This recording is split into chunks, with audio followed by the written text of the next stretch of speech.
Meč. Od pradávných dob až do časů Hollywoodu představoval moc, spravedlnost a boj proti zlu. Má v sobě kouzla i schopnost zabíjet.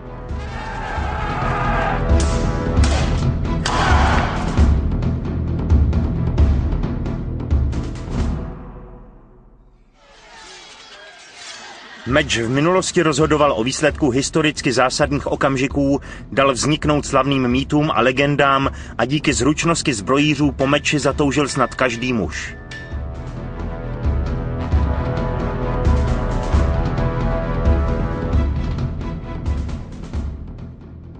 Představuje dokonalé spojení formy a funkce a dokáže stejnou měrou uchvacovat i nahánět hrůzu.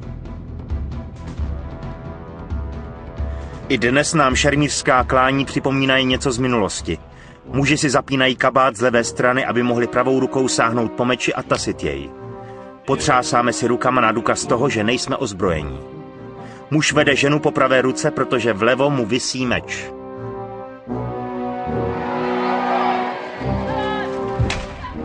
Do stavu rytířského se muž dostává dotekem meče. Zlomením meče ztrácí svou čest. Odevzdání jednoho jediného meče mělo za následky kapitulace celých armád. Meče se také rituálně obětovaly bohům, které tak měly zavázat k ochraně. Ve srovnání s nejrůznějšími divokými zvířaty jsme bytosti bezbranné. Proto jsme si museli už odedávna vyrábět sečné a bodné zbraně, se kterými jsme mohli lovit, jíst a bránit se proti nepřátelům.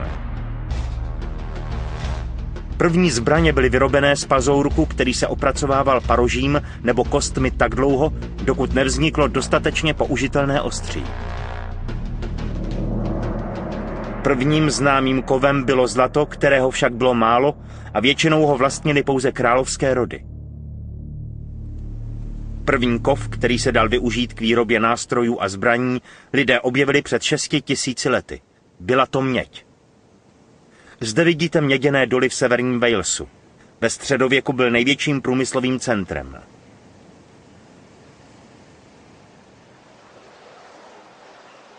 Přibližně před 3 500 lety se odsud měď vyvážela do severní Evropy a do zemí Středozemního moře. Měděný meč představoval mezi zbraněmi opravdovou špičku, ale měl i své nevýhody. Měď je měkká, ale když se smíchá s cínem, vznikne bronz. Bronz je 3krát tvrdší než měď a meče se z něj lépe odlévají. Meče podobné kvality se tak mohly vyrábět ve větším množství.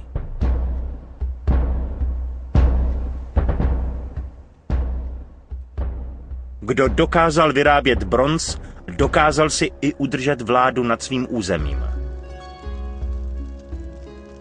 V Cornwallu si postavil Neil Barrich, odborník na odlévání z bronzu, v keltském domku kovárnu. Právě zahřívá směs, ve které je přibližně 90% mědi a 10% cínu. Připravuje totiž bronz na nový meč. Vyrábí meče podobné tomuto, který se nachází v královské zbrojnici v Leedsu a který je starý 3000 let. Využívá postupu, který vychází z archeologických nálezů.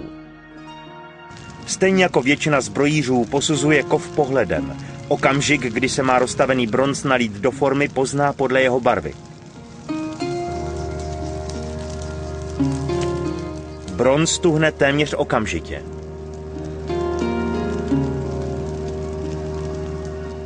Slavná pověst o králi Artušovi a meči v kameni možná pramení právě z tohoto procesu. Zde vidíte, jak se čerstvě odlitý meč vytahuje z kamenné formy. Potom se meč ponořil do vody, aby stvrdl ještě více. A už se s ním mohlo vyrazit do boje.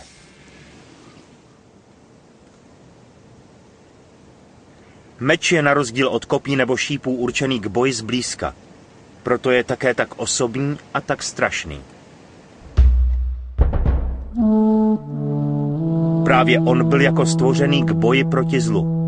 Takovéto příběhy si s oblibou vyprávěli dávní Řekové a Keltové. Zde Perzeus zabil medúzu, jejíž vlasy v podobě hadů znal každý. Dokázala proměnit svým pohledem člověka v kámen, ale Perzeus se k ní přiblížil za pomoci svého štítu, ve kterém sledoval její odraz. a potom ji zabil mečem. Keltové byli na rozdíl od řeckých vojáků v podstatě farmáři, kteří vyráběli keramiku a využívali ozdobné emblémy. Pokud však měli bránit svou zemi, sáhli bez prodlení po zbrani. Řekové však bojovali jinak než oni. Měli své vojáky, pro které byl boj povoláním na plný úvazek a každý člověk si musel v armádě odsloužit určitou dobu. Mečem bojovali vojáci v jakékoliv pozici, Řekové měli profesionální armádu. V západní Evropě byl meč velice prestižní zbraní. Kdo ho měl, něco znamenal. Kopí byla určená pro obyčejné bojovníky. To, že se člověk pustil do boje s někým zblízka, vypovídalo o jeho kvalitách. Střílet po někom z dálky z praku nebo z luku bylo v keltské společnosti naprosto nemyslitelné. Co bylo čestného na tom, že jste ani nevěděli, koho jste to vlastně zabili? V severní Evropě většinou kmenové kultury kladly velký důraz na statečnost jedinců, ale tu a tam se využívala i určitá taktika a společné tažení do bitvy. Ať už se však bojovalo jakkoliv, s meči byly přeci jen určité problémy. Bronz byl sice tvrdší než měď, ale při lítém boji se mohl také ohnout. Než sem přes celý kontinent dorazily nové materiály, znalosti a schopnosti, trvalo to několik set let. Bojovníci, kteří asi 1500 let před naším letopočtem objevili železo a naučili se ho používat, v něm získali opět o něco tvrdší materiál na výrobu zbraní. Meč se ruku v ruce s metalurgií i nadále zdokonaloval.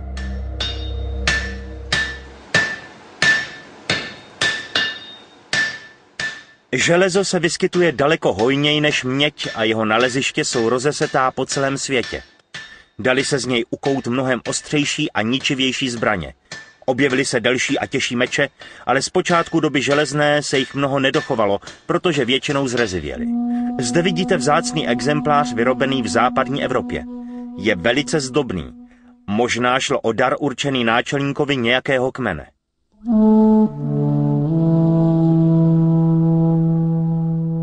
Mečíři se těšili obrovské úctě. Tito kováři, kteří uměli vyrábět nástroje sloužící k usmrcení člověka a v jejíž rukou se suroviny takto zázračně měnily, jako by dokázali poroučet přírodě. Když člověk dokázal využít 4 elementů, země, vzduchu, ohně a vody, dostal od bohů sílu k tomu, aby využil ještě element 5. Magii. Mečíři většinou pracovali v kovárně, která měla místo vchodu zatočený tunel, aby dovnitř nepronikalo světlo. Kovář se potřeboval v odstínech ohně orientovat jako ve zvláštních tajných kódech. Kovář pracoval na základě těchto barev, a to tak, aby ho přitom nemohl nikdo sledovat. A tak kovárnu takto schoval. K jeho tajemství se mohl dostat jedině jeho syn nebo učedník. Předávalo se z generace na generaci a před nezasvěcenci se úzkostlivě střežil. Meče měli v očích lidí duchovní moc a měli dokonce své místo i v posmrtném životě. Často se ukládali do hrobů vedle jejich majitele.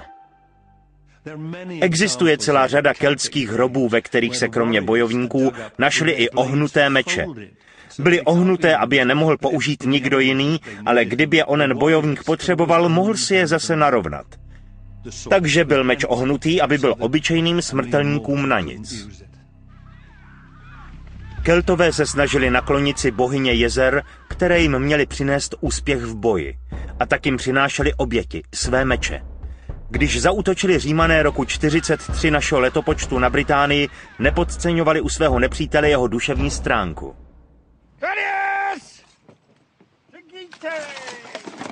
Právě Římanům se podařilo vytěžit z moci železa ze všech civilizací nejvíc.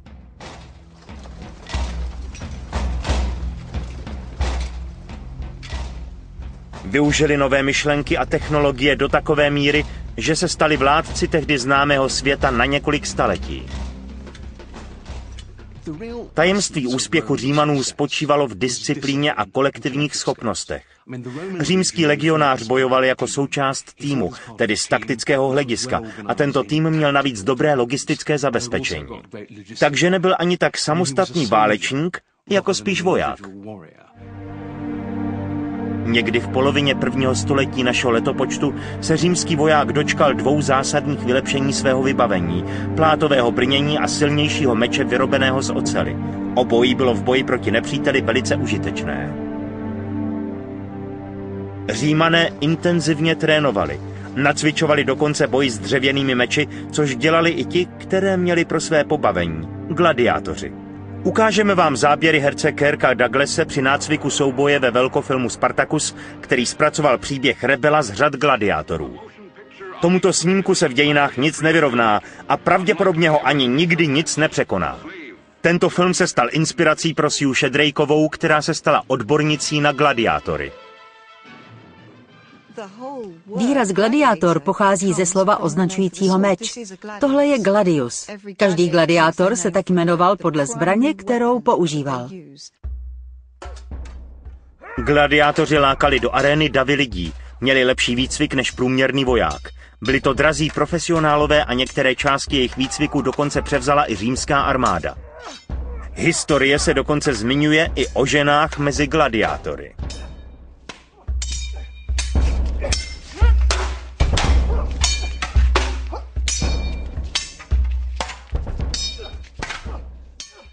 Ženy mezi gladiátory existovaly také, ale rozhodně jich nebylo tolik jako mužů. Působily velice nepatřičně a proto se také jejich přítomnost mezi muži většinou u lidí setkávala s nesouhlasem. Existují záznamy o urozených ženách, které se dobrovolně rozhodly jít do arény. K tomu však musím podotknout, že se skutečně jednalo o výjimku, a to o výjimku velice vzácnou.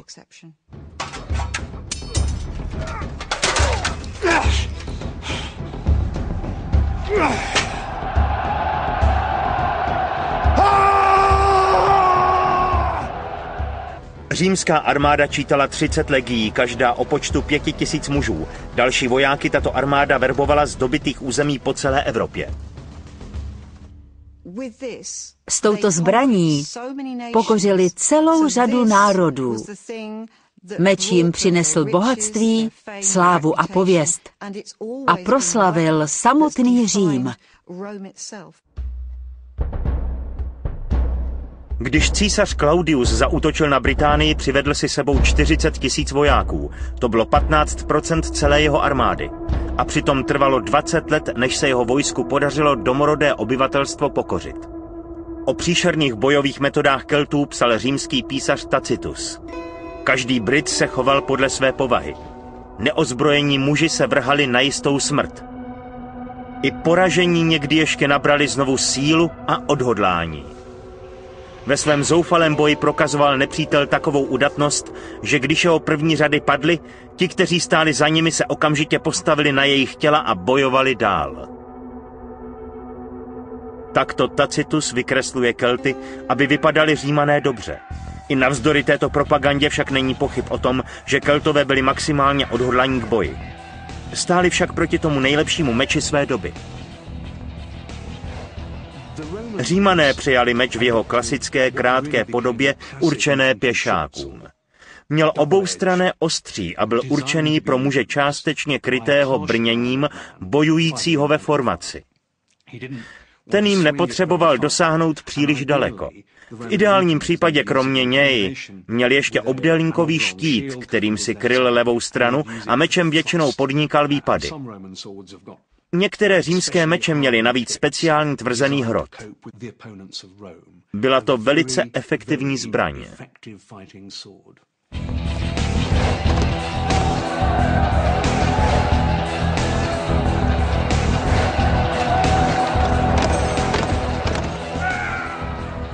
Tacitus v rámci římské reklamní kampaně pokračuje takto.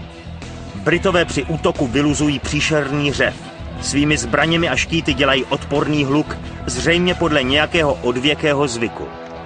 To vše za jediným účelem – nahnat svému nepříteli strach.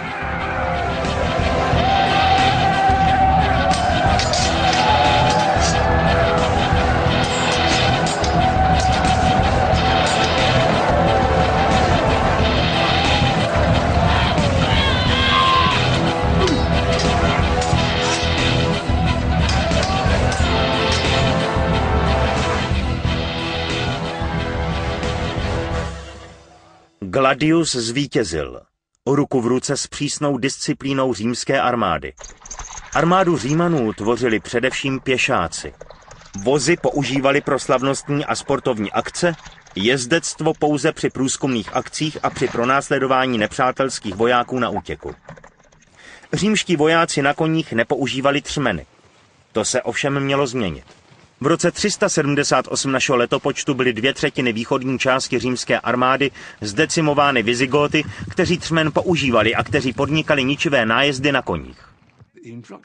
Když se postupně začal z východu objevovat třmen, mohli začít jezdci v těžkém brnění používat svého koně jako bojový nástroj. Nohy měli zapřené v třmenech a měli je téměř napnuté. Seděli v sedle, které připomínalo spíše křeslo. Jezdec tak seděl bezpečně v sedle a relativně bezpečně se mohl ohánět nejrůznějšími těžkými meči, sekerami nebo kladivy.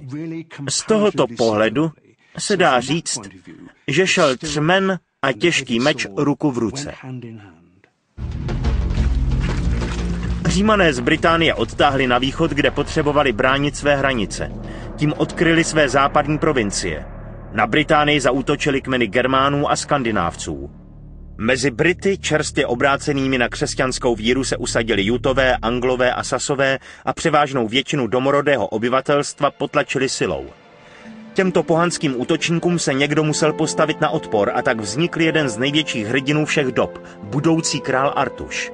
Postava, která byla částečně autentická, částečně mytologická. Ve 12. století zapracoval Geoffrey z Monmouthu do původního velšského mýtu svou vlastní představivost a vytvořil chronicky známý latinský text Dějiny králů Británie. Tyto příběhy se rozšířily i do francouzsky mluvící části světa a tak se Artuš spolu se svými rytíři zapsal do fantazie Evropanů natolik, že mohl měřit síly dokonce i z hrdiny, jako byl například Charlemagne. Do kontinentálních příběhů pronikla raná keltská témata, jako byl například i příběh o tom, jak Artuš prokázal své právo na královský trůn tím, že vytáhl meč z kamene. Později zase angličtí autoři tvrdili, že mu tento meč v boji zlomil velšský rytíř Pelinor. Artuše před jistou smrtí zachránil Merlin, který Pelinora očaroval. Artuš, na kterého Pelinor udělal svými šermířskými schopnostmi dojem, potom tohoto rytíře přizval ke svému slavnému kulatému stolu. Pak vzal Merlin Artuše na tajemné místo, kde mu jezerní pana darovala meč nový, a Artušovi řekla, že se jeho budoucnost bude až do smrti odvíjet právě od tohoto meče.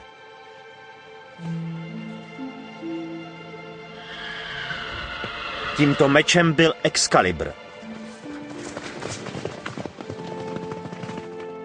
Artuš byl v bitvě u Camlan smrtelně zraněn a Siru Bedeverovi dal za úkol vrátit Excalibur do jezera. Bedever se s tímto mečem nedokázal rozloučit, protože měl strach, co budoucnost bez Artuše a Excalibru přinese. Na třetí pokus však Artušovu přání vyhověl a meče se vzdal.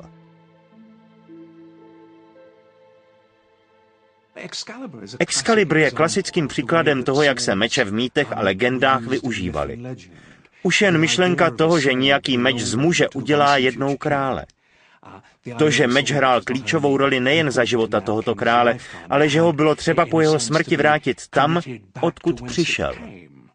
To je velice silná myšlenka, že tu meč po smrti tohoto velikána nezůstal. Vydal se za ním, aby až se Artuš objeví, až bude nejhůř, mohl mít svůj věhlasný meč zase při ruce.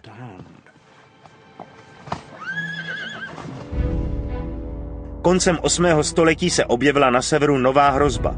Pobřeží Británie a západní Evropy začaly sužovat vikingové. Pro ty byl meč tou nejdůležitější zbraní, měl dokonce takový význam, že se předával z otce na syna. Meč, který byl starý nebo patřil nějakému slavnému bojovníkovi, měl hodnotu ještě větší.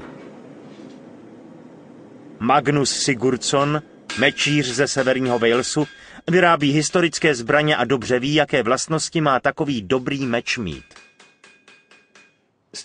Ocel je buď tvrdá a pak se láme, nebo je měkká a může se ohnout. Meč musí být tvrdý, aby si udržel ostří, ale zároveň musí být měkký a pružný, aby mohl snášet nárazy při soubojích a odrážet rány. Meče tím pádem obsahují navzájem protichůdné vlastnosti. A proto také bývají tak drahé a jejich výroba je tak náročná. Magnus provede srovnání vikingského meče s mečem doby bronzové. Uvidíme, jaký vliv mělo téměř 1000 let technologického vývoje na účinnost těchto zbraní. Nejdříve si vyzkoušíme meč z bronzu. Tato technologie je stará 3000 let. Magnus meč prověří na jalovici stažené z kůže. Výsledkem je rána, která je sice 8 cm dlouhá, ale není příliš hluboká. Tady máme meč, jaký měli vikingové. Začal se objevovat v 8. nebo 9. století, ale vyráběl se až do století 13. či dokonce 14. Jedná se v první řadě o sečnou zbraň.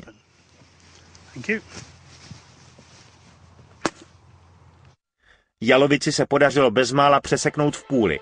To je důkazem toho, že meče vyrobené z oceli dokážou napáchat daleko větší škody než meče z materiálů používaných dříve. Vikingové své meče drželi v hluboké úctě a dávali jim jména jako Gramr, krutý, Meofein, zdobený nebo Fotbitr, ukusovač nohou. Normané ze severu Francie napadli Anglii v roce 1066. Jejich meče podobné těm vikingským byly vyrobené z měkkého železa zpracovaného společně s ocelí, takže byly silné i pružné zároveň. Normanům se podařilo ovládnout Anglii i Wales. Během 1 století se objevila zcela nová kultura meče. Vycházela z romantických podkladů. Na základě legend o králi Artušovi a rytířích kulatého stolu se k meči přidaly ještě zásady rytířského chování. Tato pravidla nabádající k odvaze a cti sjednocovala rytíře po celém území Evropy.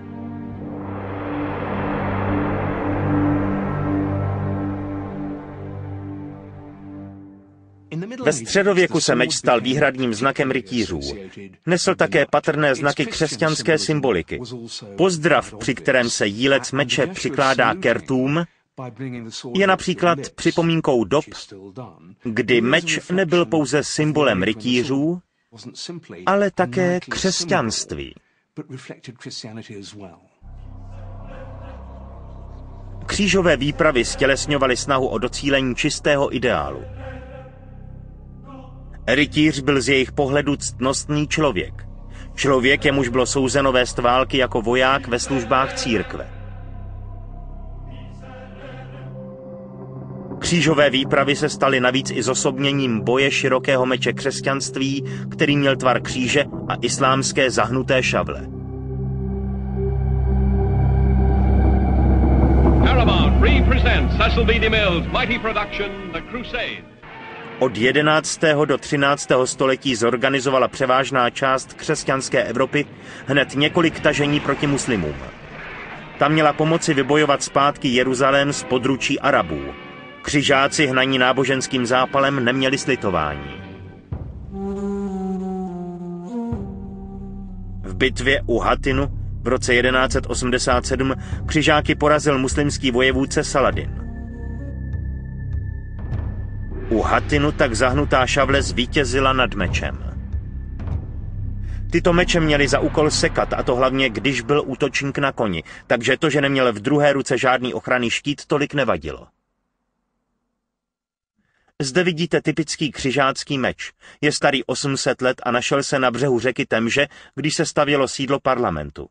Měl dlouhou špičku, která se měla dostat do mezer v brnění a kroužkové zbroji.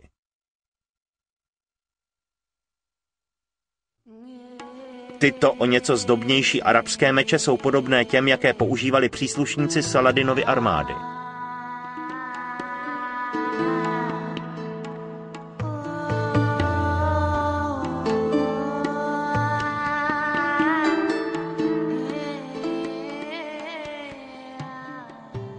Takovýchto zbraní se v královské zbrojnici v Leedsu nachází celá řada.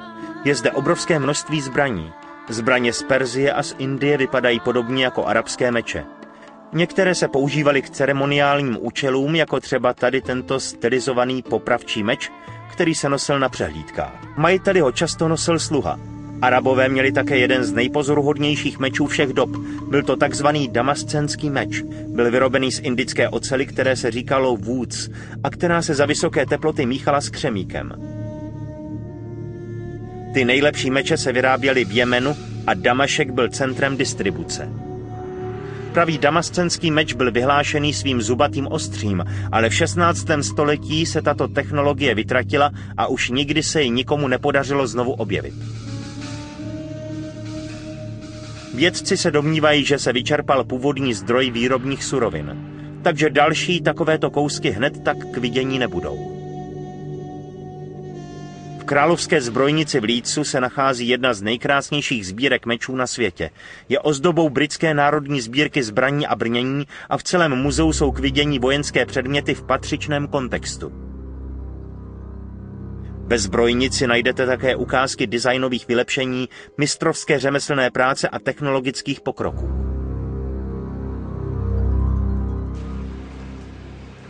Středověcí kováři byli svědky přechodu od kroužkové zbroje k plátovému brnění v rámci reakce na vývoj v oblasti pěchotních zbraní.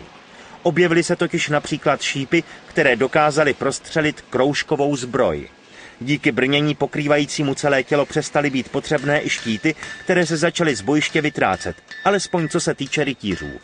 Koncem 14. století se však mezi zbrojíři a výrobci brnění začíná rozvíjet technologicky soupeřivý vztah. Brnění má vliv na podobu mečů, stejně jako meče mají vliv na podobu brnění. Mezi těmito odvětvími existuje stejně oboustranná závislost jako mezi útokem a obranou. Na začátku se využívala kroužková zbroj nebo vystužená kožená zbroj. Kroužkovou zbrojí ostrý hrot meče pronikl velice snadno, protože jednoduše jednotlivé články zbroje vypáčil. Proto se začalo vyrábět plátové brnění, kterým už meč proniká hůř. Mečíři začali vyrábět těžší meče s ostřím, které by dokázalo zasáhnout dotyčného například do ramene, a proto se objevilo brnění opět o něco těžší. To znamená, že tu byl oboustranný vztah mezi mečíři, kteří vymýšleli, jak se dostat skrz brnění, a zbrojíři, kteří zase hledali způsoby, jak odrazit nejdřív hrot a potom i ostří meče. V 15. století existovalo na pohled velice hezké brnění. Jak dobře však plnilo svůj účel? Královská zbrojnice pořádá mezinárodní rytířské turnaje s dřevci, které toto brnění důkladně prověří. Tyto turnaje začaly jako jakási soutěž mezi jednotlivými týmy rytířů. I když při něm docházelo ke zraněním, šlo o to, aby se neprolévala zbytečná krev. Pro rytíře sice šlo jenom o jakýsi trénink, při němž však bylo v sázce poměrně hodně. Rytíři týmu, který prohrál, se stali vězni a věznitelé za ně mohli chtít výkupné. Dalo se takto velice rychle zbohatnout.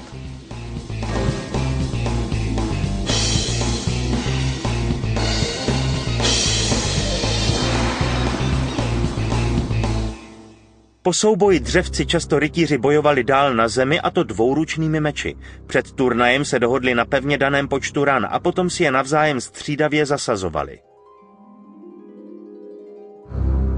Meč se v podstatě používal jako palice.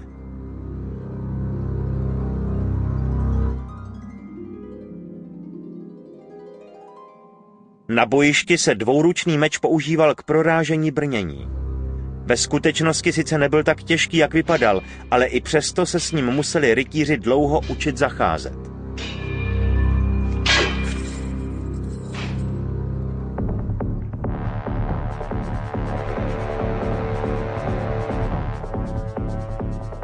Na otázku, jak velké nebezpečí tento souboj pro rytíře v brnění ve skutečnosti představoval, nám odpoví Holanďan Arne Koits, který na turnajích nosí přilbu s obrovskou orlicí.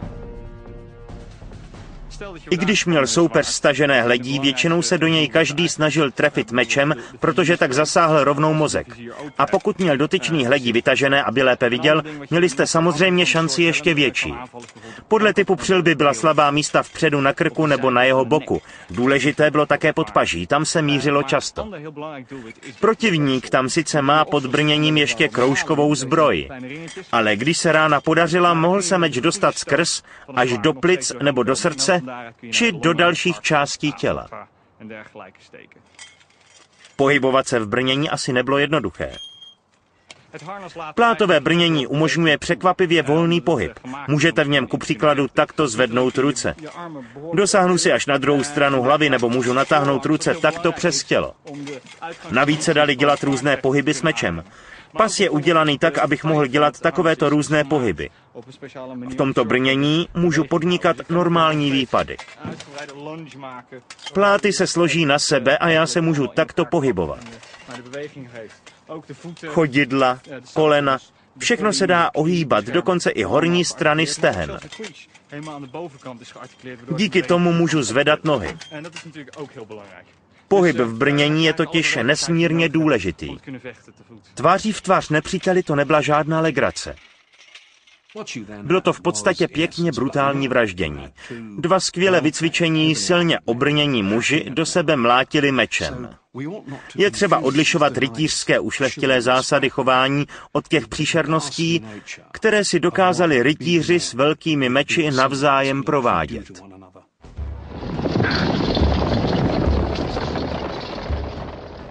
Ve středověku se lidé takto vraždili ve velkém. Meč byl hlavní zbraní rytířů, kteří jím dokázali způsobit tomu druhému smrt bodnou ranou, vykrvácením nebo infekcí. Meče byly čisté jen velice málo kdy a jejich špinavé ostří dokázalo protivníkovi ublížit zhruba stejně vážně jako jejich ostrý hrot. Na světě existují dodnes lidé, kteří chtějí bojovat jako rytíři ve středověku. V Hemmersteinu na severu Německa se pořádá velice netradiční šermířský turnaj.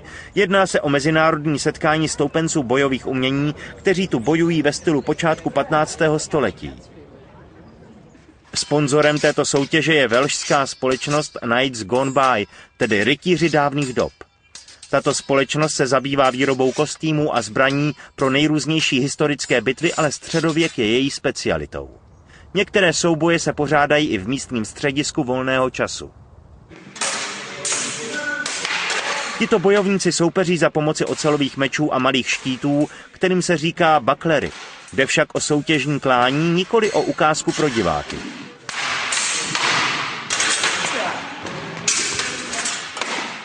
Bojuje se úporně, ale určitá bezpečnostní pravidla tu existovat musí.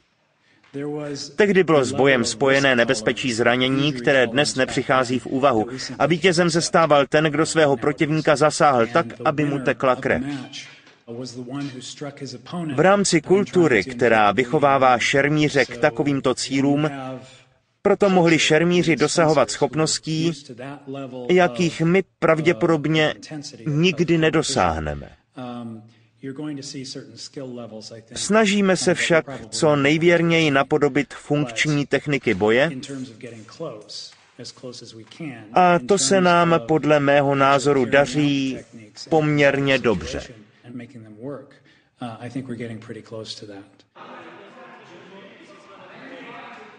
Rozhodčí hodnotí různé věci, od přístupu k souboji až po techniku. Snažíme se ohodnotit šermíře, který svého protivníka zatlačí do defenzívy, který dokáže protivníka zasáhnout a potom se sám zase stačí stáhnout. O šermování se říká, že je to umění dotýkat se toho druhého tak, aby se on nedotkl vás. Musíte se soustředit na protivníka, sledovat jeho sebemenší pohyb a přitom promýšlet, co uděláte dál. Na to, abyste se báli, tu vůbec nemáte čas. Je třeba vystihnout přesně okamžik, kdy je člověk skutečně připravený k výpadu. Musí se však přitom také ovládat, dokud nenastane ta pravá chvilka. A pak vyrazíte kupředu a protivníka zasáhnete. Šermířské klání se zčásti odehrává na hradě barona von Hemmersteina nedaleko Hannoveru. Soutěž se tak koná ve stylovém prostředí. Bojovníci se před ranami nemají téměř čím krýt, ale nesmíte zapomínat, že se také nesnaží jeden druhého zabít. Když Alex Kiermeier zrovna nedělá rozhodčího v Hemmersteinu, honí darebáky po Mnichově. Pracuje jako policista. Já jsem měl rád meče už jako malý kluk. Určitě od 10 let až do puberty. To jsme si někde vzali pár klacků a řezali se s nimi hlava nehlava. Tak to asi chodí na celém světě.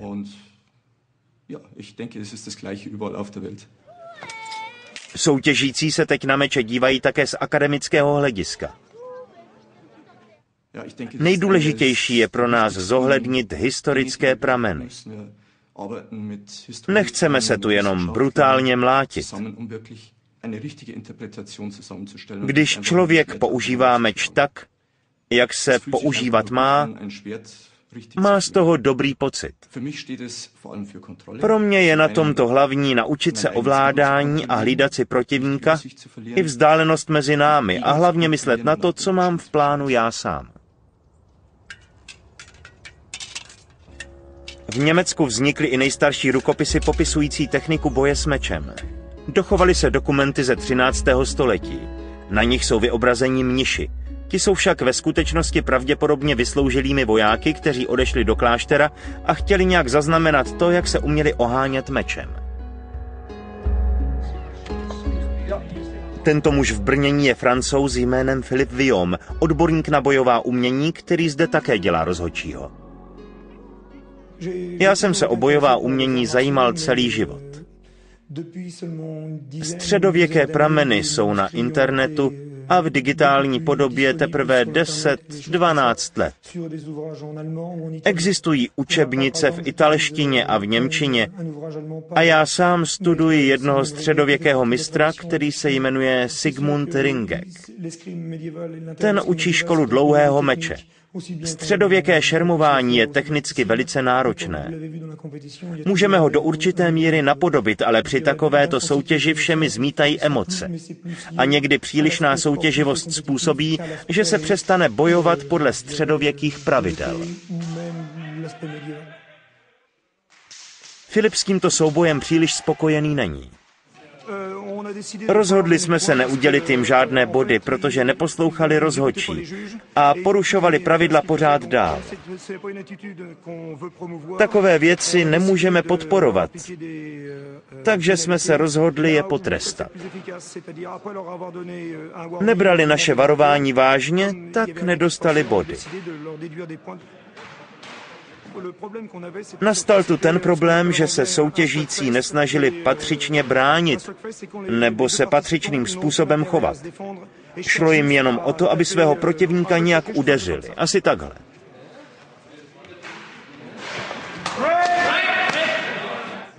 Chtěli bychom vidět něco takového. Čistý útok. Dobrý zásah. Nebojuje se tu pouze ocelovými zbraněmi, jsou tu meče z bambusu, které někdy bývají potažené černou kůží a těmi to také bolí.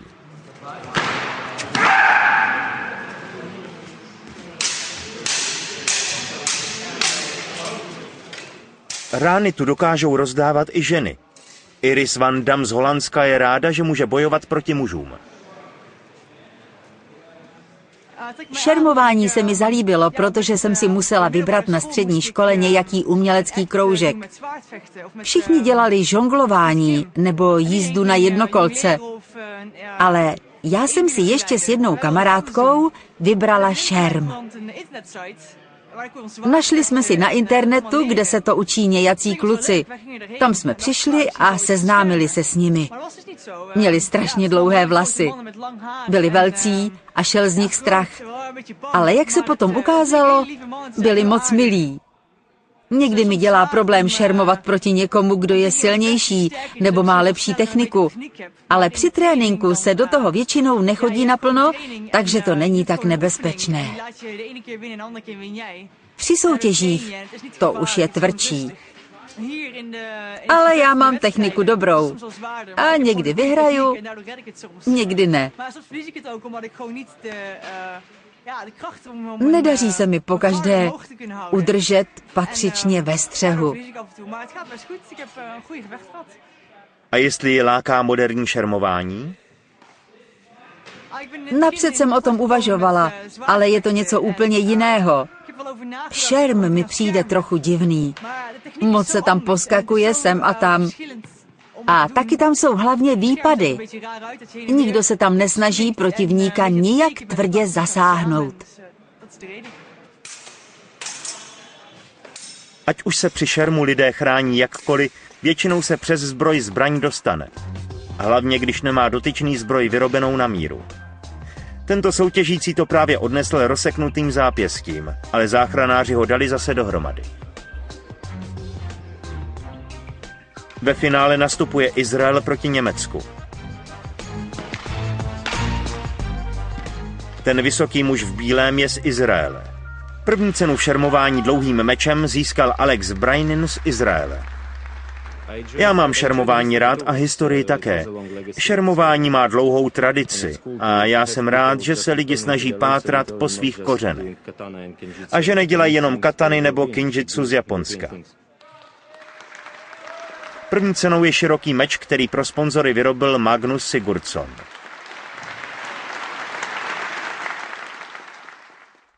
O pěkné meče byl odjakživa velký zájem. Zde vidíte italský meč zvaný Cinquedea, protože je široký na 5 prstů. Vychází ze středověkého typu mečů, kterými bylo možné proseknout i plátové brnění.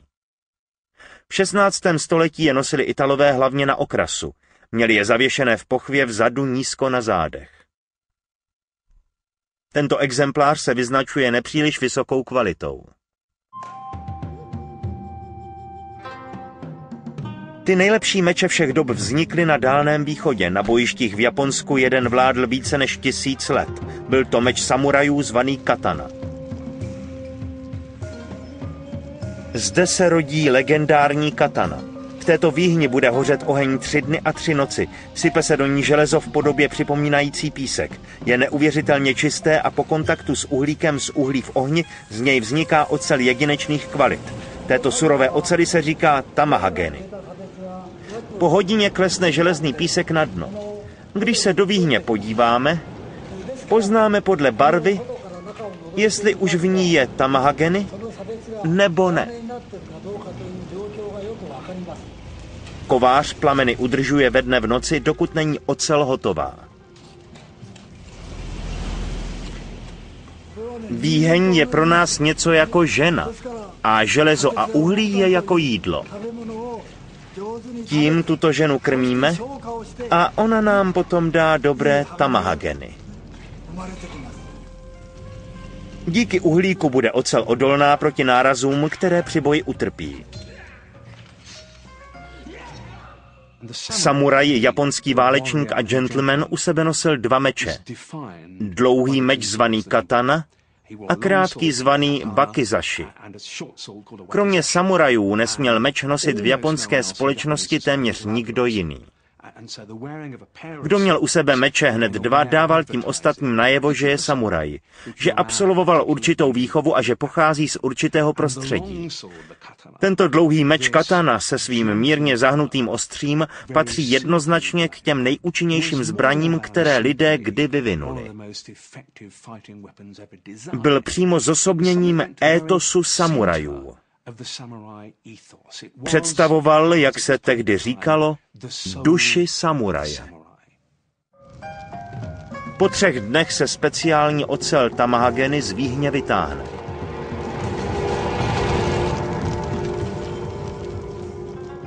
Mečíř vede vysoce duchovní život. Modlí se k Budhovi za dokonalý meč. Výheň se považuje za posvátné místo. Ve všech zemích s tradicí bojových umění lidé meč povýšili na symbol moci a spravedlnosti.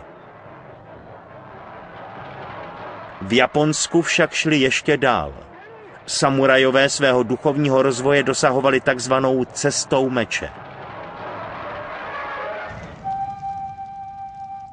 Tamahageny se zabalí do papíru popsaného posvátným textem a zasype se tenkou vrstvou jílu a popela, aby k oceli nemohl vzduch.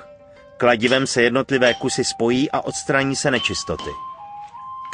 Katana nyní vypadá jako ocelový blok, který se však několikrát přeloží, takže nakonec vznikne více než 5000 vrstev oceli.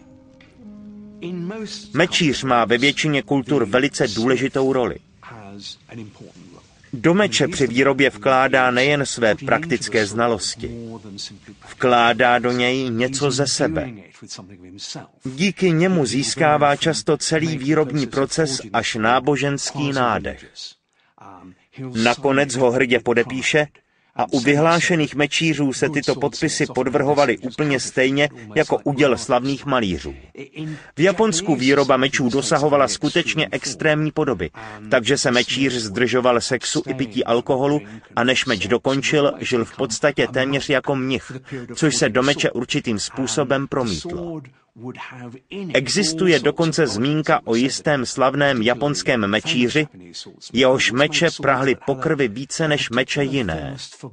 Byl prý šikovný, ale jeho meče byly plné zla. Samurajové patřili k elitním bojovníkům. Vzhledem ke své buddhistické víře se nebáli nikoho zabít a nebáli se ani zemřít. Vládci středověkého Japonska nashromáždili obrovské bohatství díky nájezdům na Koreu a Čínu. S katanou šlo ruku v ruce bohatství. Byl to meč jako žádný jiný.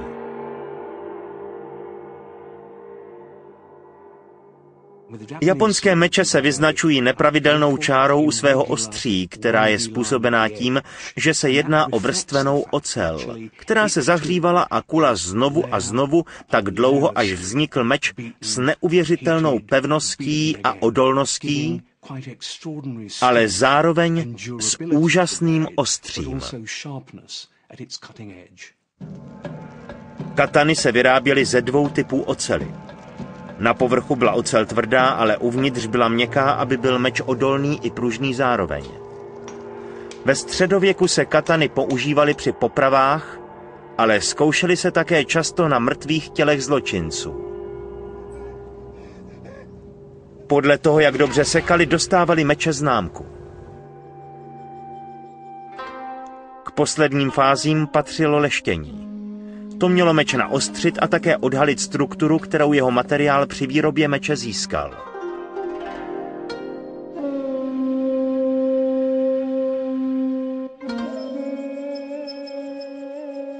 Krása kovu tak nakonec dokonale vynikne a na povrchu vystoupí tvrdé i měkké vrstvy. Samuraj měl ke svému meči vždy velice blízko. V noci ho měl vedle lože. Byl znakem jeho autority a samuraje by od něj oddělila jedině smrt. Jaký meč je však lepší, japonská katana nebo středověký široký meč ze stejné doby? Katana je lehká a bojovník se s ní může rychle pohybovat i ohánět. Meč je těžší, ale stejně ostrý. Za dobu, kdy se katanou stačí seknout 3krát, stihne široký meč zasadit ránu jenom jednu. Tento meč je sice vyrobený dnes, ale odráží se v něm hned několik staletí vědomostí. V době, kdy byli samurajové nejmocnější, Evropa vstupovala do doby osvícenství. Na západě začalo období poznávání nových věcí v 15. století v době renesance. V době od roku 1450 do roku 1500 spatřilo světlo světa více knih než za předcházejících 1000 let. Díky vynálezu knihtisku mohli odborníci oslovit obrovskou spoustu čtenářů. Velké oblibě se těšilo vydávání pokynů pro šermíře. Netrvalo dlouho a této myšlenky se zmocnilo i divadlo. Shakespeare bral šermování vážně. Ve svých hrách se o meči zmiňuje v narážkách na více než 400 míst.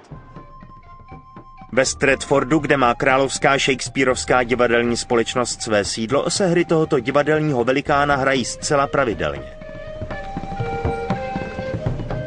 Filmový a divadelní herec Matthew Rhys hrál hlavní roli už v několika Shakespearových hrách. U těch 3 her, ve kterých jsem vystupoval, byly 3 různé šermířské styly. V Macbethovi jsme používali samurajské meče. Romeo byl zase velice věrný, tam jsme používali rapíry a v boji Edgara s Edmundem široké meče. Dobrý choreograf šermířských scén by měl podle mého názoru hlavně poznat, jakým stylem se která postava bude být. Nejde jenom o to, aby vymyslel zajímavou bojovou scénu, ale aby vymyslel i jednotlivé styly. Takový Edmund byl ku příkladu poměrně zákeřný, takže v boji podváděl a byl se nečestně. Romantický Romeo byl zase zcela čestný a měl krásnou práci nohou. Hollywoodský herec Joan Griffith, který se objevil jako Lancelot ve filmu Král Artuš z dílny Touchstone Pictures, si pozoruhodné bojové scény vybavuje dodnes. Šermířský instruktor nám neustále kladl na srdce, že s vytaseným mečem se nikdy nemá stát neutrálně, že má člověk být neustále ve střehu. Ani na okamžik nesmí meč spustit k zemi. S mečem v ruce se musí neustále soustředit a být připravený odrazit výpad nebo na něj nějak zareagovat. Hrozí tu i četná nebezpečí. Je to velice nebezpečné. Můžu vám to ukázat, i když nevím, jestli to uvidíte. Tohle je po zásahu tupým mečem.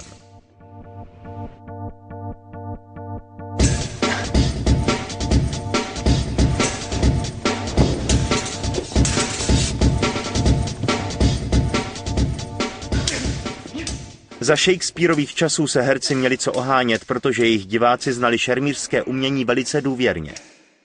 Dlouho měli tendence se do šarvátek zapojovat také, což vedlo až k zákazu nošení mečů do hlediště. Shakespeare měl rád akční scény i meče, a tak se v dílnách Shakespearovy divadelní společnosti i nadále vyrábějí makety zbraní a brnění do jeho her.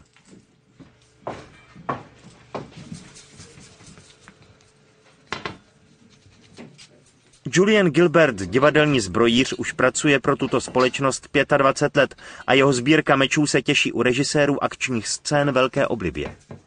Zbraně a rekvizity z této zbrojnice se objevují nejen na jevišti divadla, ale také ve filmu. Máchaly jimi hvězdy v celovečerních filmech, jako byl například Gladiátor, Statečné srdce nebo Alžběta. Od Shakespeara čekali diváci násilí, znali medvědí, býčí i kohoutí zápasy, stejně jako souboje na život a na smrt.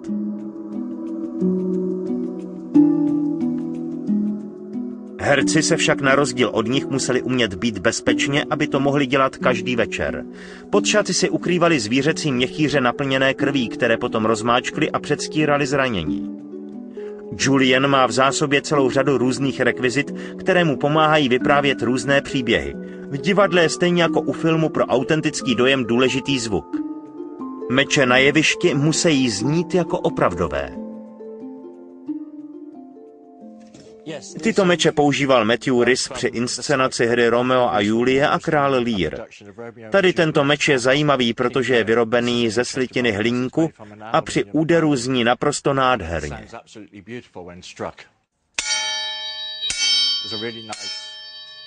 Zvuk je to opravdu skvělý, ale bohužel se s ním nedá bojovat proti meči ocelovému. Musí to být dva meče ze stejného materiálu, protože ocelový meč by ten ze slitiny přesekl vejpůl. Shakespeare se šermovat naučil v divadle Blackfriars. Učil ho to Ital Vincenzo Saviol. Tehdy se bojovalo výhradně meči. Meč se měl brzy sklonit před novou strašlivou zbraní. Číňané vynalezli střelný prach v 9. století a používali ho v první řadě při střelbě z děl. V 16. století se jeho použití zdokonalilo a začal se využívat i v mušketách, které se držely v ruce. Rozmach využití střelného prachu měl obrovský dopad na válečnictví. Brnění díky němu téměř zmizelo. Boje muže proti muži se však vyskytovaly i nadále, takže meče u sebe měli pěšáci i příslušníci jízdy ještě poměrně dlouho. Většinu škod však už páchaly kulky střelných zbraní. Takže jakmile střelný prach přinesl na bojiště hluk, chaos a zápach zkažených vajec, dny meče byly sečteny.